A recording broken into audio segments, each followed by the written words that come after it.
Welcome everyone for today's webinar. My name is Bharti Bhaskaran and I am the founder of Primex IV Academy. We are the leading providers, we are the pioneers and leading providers of career initiative and development program at an early age for children between 9 to 12 years of age.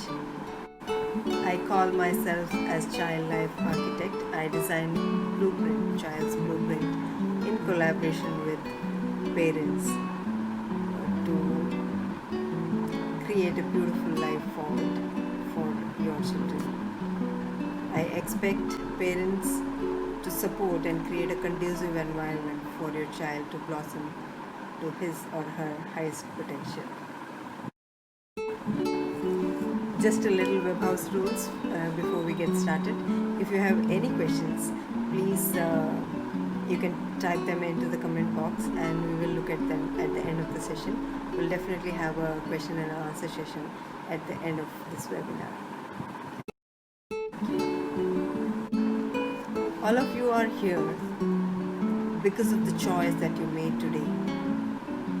You may think that you have randomly come here, but there is some unknown force that has worked behind for you to be here, and this unknown force has mysteriously worked for you to be here today. That unknown force has shown you the light, and that's why you are here today. So before we begin, let me start this webinar with a quote to set the context of the webinar. So there is a quote by Quentin Crisp. He says, "There is no point in running a pig farm badly for 30 years while saying that I was meant to be a ballet dancer. By then, pigs will be your style." So how many of you agree with this quote? Please type in the comment box.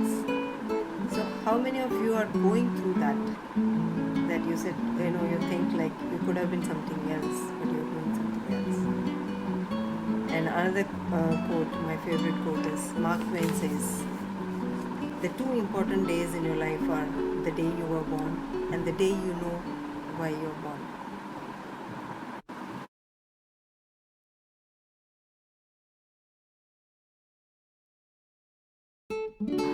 Okay, now let's begin. So let's understand why we are here and why I wish to collaborate with you. But before that, let me give you a brief background about me. The magic in my life happened in the year 2012. I was taking back-to-back classes, 8 classes back-to-back, without taking any breaks. And the magic was, at the end of the day, I wasn't tired. I was rejuvenated, I was refreshed. So that was the time I realized my purpose has to be to work with children, to work for children. And that's how I landed up here. In 2012, I decided that I would not let any child go through that struggle or strife of finding out what to do with their lives. You know what? If you work for your life purpose, you will be astonished by your own strength. You will glow with energy, and that's what is happening with me. And that's what happened with me in 2012. That spark that told me that this is what is your life purpose. And here I am after 8 years on my path, because there are practical issues. We all have to go through that. And once I now know that I can do it. I am a mother of a teenager, and now he is independent. So now I am free to do what I want to do with my life. So I have been working since 1995. My first job was with Aptec Limited, and of course I have worked wherever I worked, I enjoyed. But the spark that was different, that told me what I have to do, that happened in the year 2012. So I was thinking, I was pondering how to deal with this. Already these people have messed up their lives, and there is no point in working with them. What we can do is the next generation shouldn't live life like this, and that's when I decided that I would be working and helping parents create an environment where the child can blossom into who he or she is, and they do what they love to do in their life, where the flow is there, the blissfulness is there, and they are happy, they are rejuvenating, they are bombarding with life and energy. This is what is required, and this itself would create a harmonious world if each individual is happy and joyful. You can imagine what kind of atmosphere it will create around. You go to this big call center offices, and you would see people, most of the people, I won't say everyone, most of the people are miserable because they're misplaced, they're in a wrong place. That is why. If people are positioned where they should be, they ought to be, then naturally their life will be harmonious, the world will be harmonious, the world will be peaceful. But when this misplacement happens, that's where the problem starts. It doesn't mean that everybody has to become Bill Gates or everyone has to become a prime minister. It's not like that. It is to do what you love to do, what makes you rejuvenated, vibrant, life, full of life. A teacher who does teaching with passion, you see her energy levels, and the teacher who teaches just because they want to earn money. There will be two different kinds of life energies that you will see. So it doesn't mean that everyone becomes leader. It's not that. You can be a leader in your own way. You can own your profession that you want to do, you love to do. We need all sorts of people, and we need a conductor, we need a driver, but how happy they are in their jobs depends whether they are rightly positioned, whether they are here to do what they are meant to do.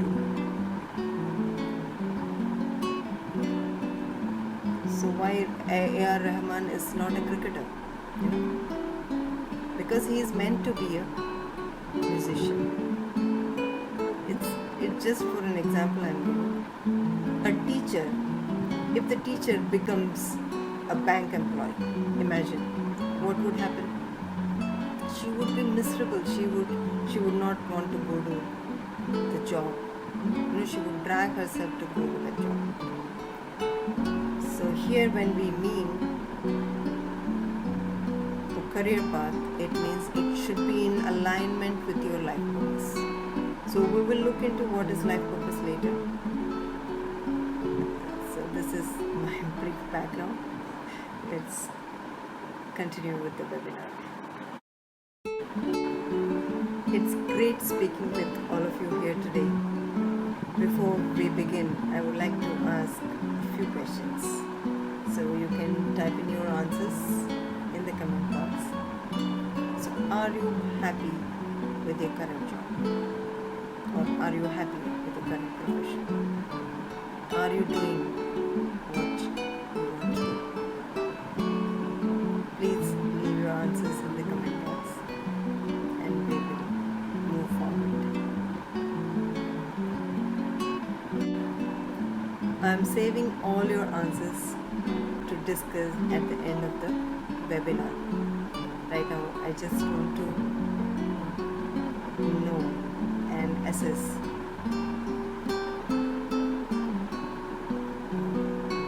the current reality. My next question is, How many of you think you created, you made your child? Please leave your. Okay, whatever I'm going to say now, it might offend some of you.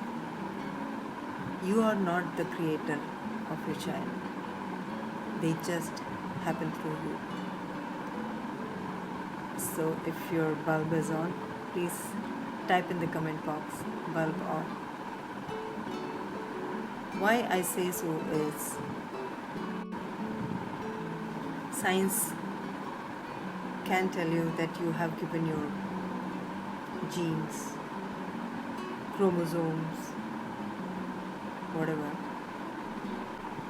But how did the life came into that? So let's not get into all those details. We don't create life. The creation is doing that. The source of creation is different. Source of we are not the source of creation. We ourselves are created by the Creator. So the children just happen through us, and they are not our properties to exercise our rights upon them, upon their life. The societal part I'm not talking about. I'm talking about the life that is thriving within each of the individual. So when a child is born through you, all you have to do is welcome them, treat them with respect, and you can teach them survival. Definitely you have to teach them the society's ways, because every society has different culture, different rules. Those rules you shouldn't teach, but there is no other way. Survival has to be taught. Like how to walk, how to sit, how to make money, how to study. These are all things that is done for survival. But that life has come into this world for a certain purpose. That purpose needs to be fulfilled. And as parents, you shouldn't be the obstacle in that way, in their way. So you must create a conducive environment for your child to blossom, to fulfill his or her life purpose. I would like to share some insights that I got. I feel that it's my opinion, it's just a mathematical equation where your tendencies and your child's tendencies matched, and you accommodated that life. You gave space to that life, and they happened through you. So this is how we give birth to children. So the tendencies matching brings the child into our life. Though the tendencies has matched, it's possible that they have totally unique path that they have landed up here for. So it's possible they do not match your ethos, your ideologies, but they are here for some reason through you, and you shouldn't be in their way. So you have to create a conducive environment for them to blossom. I am repeating this again and again because that's very, very important.